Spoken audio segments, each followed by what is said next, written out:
Rasulullah kehilangan sosok yang sangat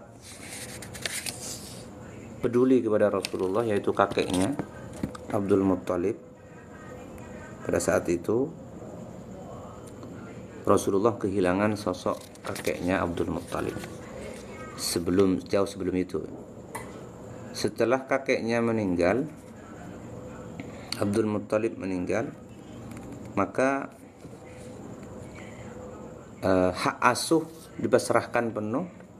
Hak asuh Rasulullah itu dipasrahkan penuh kepada pamannya Abu Talib. Diasuhlah oleh pamannya ini Abu Talib di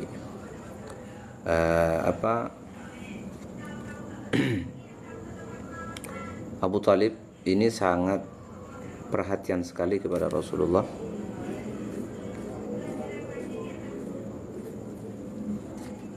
Bahkan Abu Talib saking sayangnya kepada Rasulullah, rasa sayangnya itu melebihi daripada orang lain. Rasa sayangnya melebihi daripada anak-anaknya. Itu begitu besarnya cinta Abu Talib, pamannya, kepada Rasulullah SAW.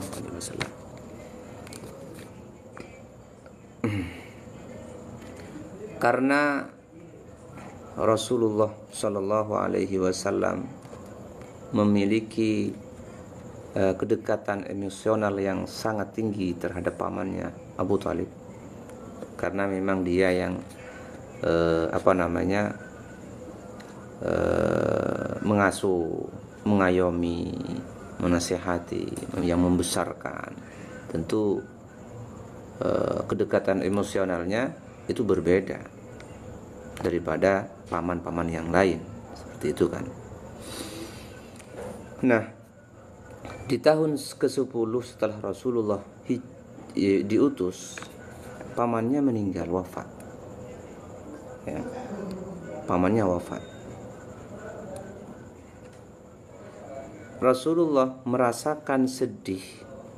Ya, Rasulullah merasakan sedih atas wafatnya pamannya Abu Talib, atas meninggalnya Abu Talib, pamannya. Itu merasakan yang sedih yang sangat mendalam sekali, ya, huznan syadidan, fahazina alaihi huznan syadidan. Maka Rasulullah sangat sedih sekali, mengalami traumatik yang sangat tinggi. Ironisnya, setelah 3 hari dari wafatnya Abu Talib, pamannya, di situ Rasulullah mengalami musibah lagi, yaitu orang yang sangat Rasulullah cintai, itu istrinya Sayyidah Khadijah, orang yang mendukung dakwah Rasulullah, orang yang mencintai Rasulullah. Rasulullah juga mencintainya, mencintai Khadijah, dan istri satu-satunya semata wayangnya pada waktu itu meninggal juga. Gimana tahun ini tidak disebut dengan Amul Huzni, tahun yang sedih sekali bagi Rasulullah SAW. Rasulullah merasakan sedih yang sangat mendalam pada waktu itu, karena ditinggal wafat pamannya. Menjelang setelah 3 hari dari wafatnya paman Abu Talib, wafat lagi istri tercintanya Sayyidah Khadijah. Seperti itu. Kalau kita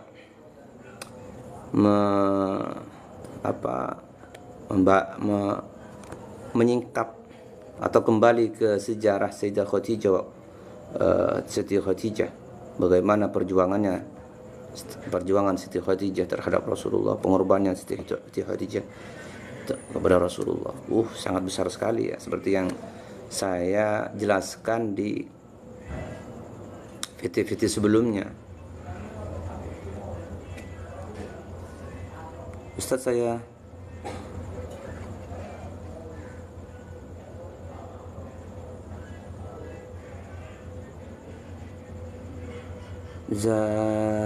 Zaim. Ustadz, saya utang ke teman online. Pas saya mau bayar ternyata dia nipu orang. Terus dia ngilang jadinya. Saya bayarnya gimana?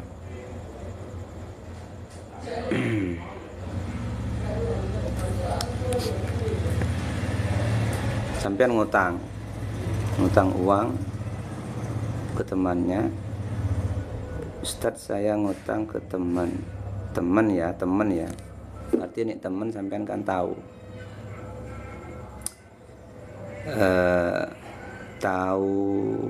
alurnya atau minimal nggak tahu posisinya dia, tahu kondisinya, tahu keluarganya dan sebagainya kan.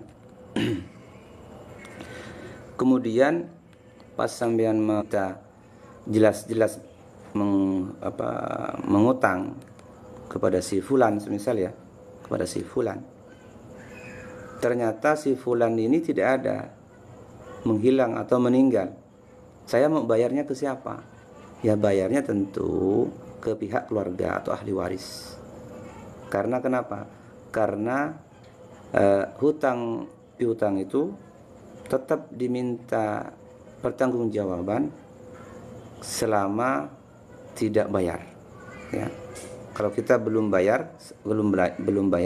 maka diminta pertanggungjawaban dunia akhirat selama belum bayar, seperti itu. Jadi tetap mazaim punya tanggungan hutang ya, fi zimmah, tanggungan hutang dalam diri mazaim. Meskipun teman mazaim itu hilang, entah kemana, tetapi kan pastinya mazaim itu tahu kan posisi temannya yang dipinjami uangnya itu kan, tahu pihak keluarganya atau ahli warisnya dan sebagainya lah. Lanjut ya. Lanjut ke pembahasan tadi. Di tahun ke-10 Rasulullah diutus, ini Rasulullah betul-betul mengalami goncangan ya, yang begitu dahsyat sekali.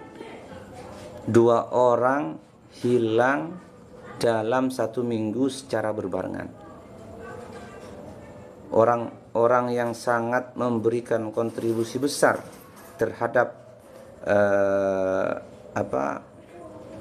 Rasulullah dan dakwah Rasulullah, yaitu Abu Talib, pamannya, orang yang mengasuh Rasulullah, pamannya lagi kan.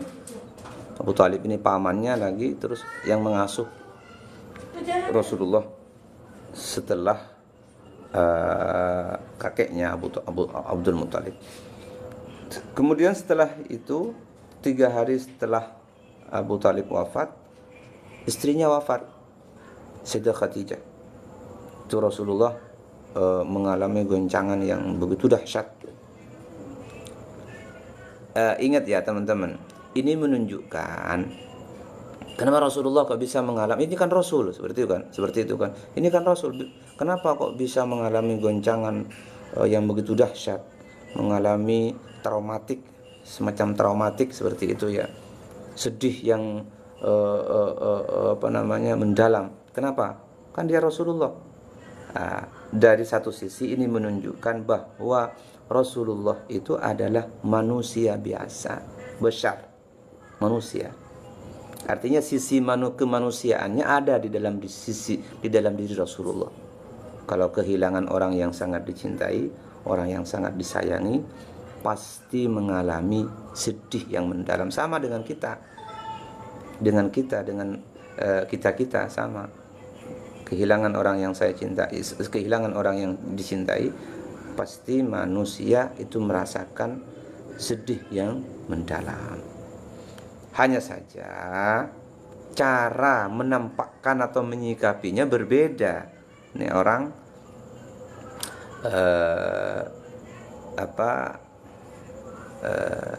mempunyai dasar pegangan ilmu yang dalam.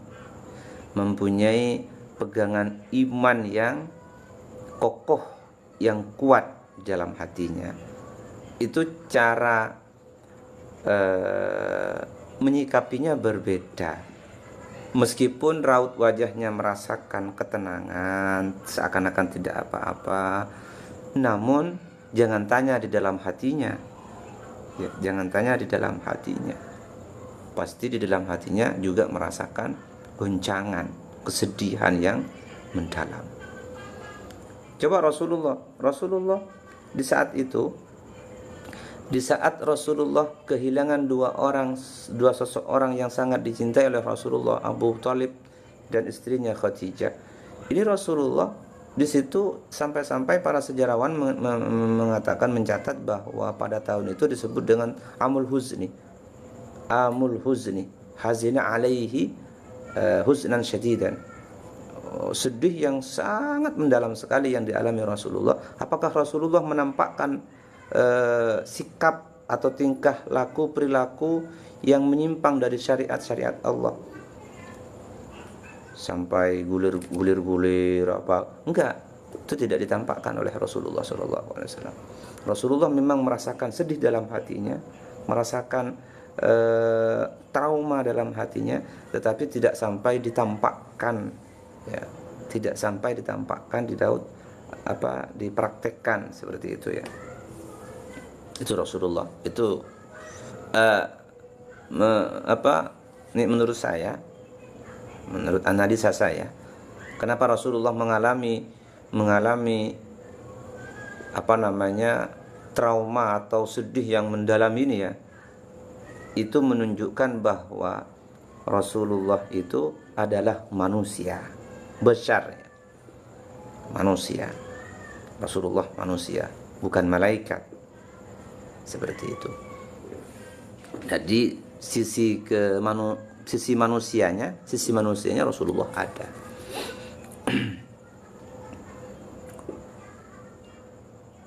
Fakana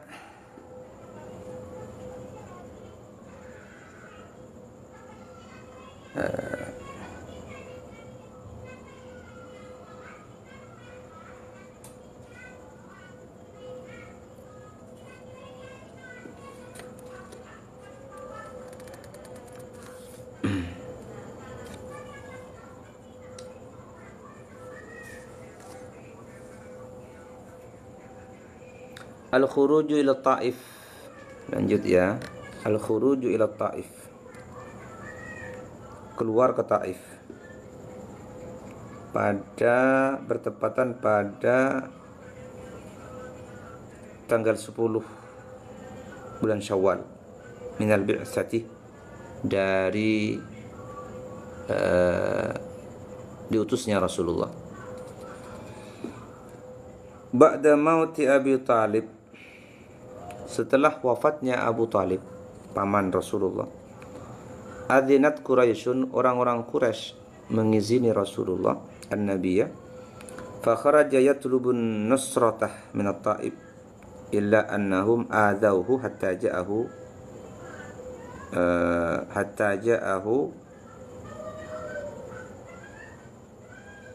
malakul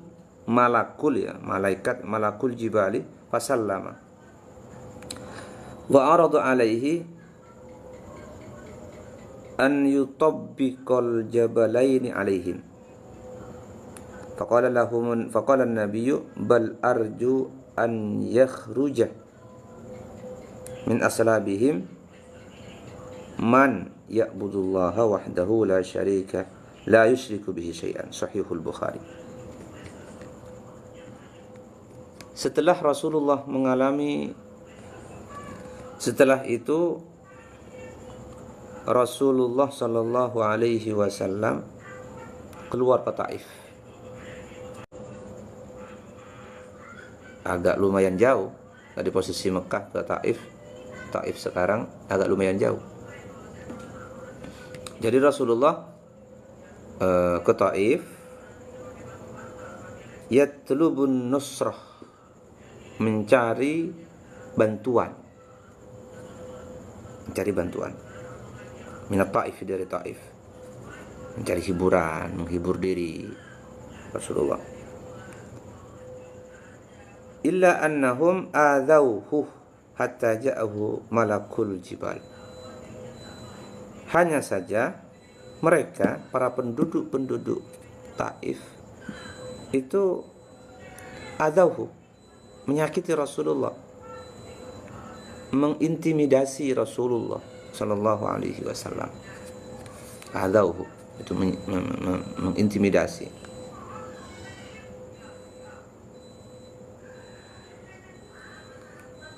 Al-Mahir, ini ada jawaban untuk Kang Zaim ya. Dibantu jawab sama Al-Mahir. Kamu bisa bayar dengan mensedekahkan atas nama temanmu itu. Afwan, bisa diluruskan Ustaz kalau salah. Bang Mahir, kalau temannya si temannya Bang Zaim itu ternyata belum bara'ah, belum melepas hutangnya, belum dianggap lunas, masih gini. Kalau temannya Bang Zaim itu ternyata masih menganggap hutang, ya, masih menganggap hutang, tetap Bang Zaim itu punya hutang, meskipun saran dari Bang Mahir ini dibayarkan dengan mensedekahkan atas nama temanmu itu. Tapi tidak yang seperti ini nih tidak melunasi hutangnya kalau temannya Bang Zaim itu masih tetap menganggap hutang, terkecuali di baro'ah, dibebas hutangkan, seperti itu, dibebas hutangkan. Kalau temannya Bang Zaim sudah membebas hutangkan, nah itu nggak apa-apa ternyata. Umpama Bang Zaim itu mau bayar, tapi temannya nggak mau, udah Zaim nggak usah bayar. Kemudian Zaim ini karena merasa nggak enak, udah saya tetap bayar, tetapi saya sedekahkan ke tempat-tempat ibadah, madrasah, sekolah, masjid dan sebagainya. Itu boleh, yang seperti itu boleh. Tetapi kalau temannya Bang Zaim ini masih belum dibebaskan hutangnya, itu tetap Bang Zain tetap mempunyai tanggung jawab, ya, tetap mempunyai hutang, seperti itu. Hutang itu tetap ada sampai kapanpun. Ini Bang Mahir ya, beratnya hakul adami. Kalau kita mempunyai hakul adami, mempunyai hak di pundak kita, itu mempunyai hakul adami, seperti hutang piutang, seperti pernah melakukan kesalahan terhadap orang lain, teman dan sebagainya. Itu namanya hakul adami. Itu betul-betul harus kita sampaikan secara langsung dan minta maaf secara langsung. Kalau ternyata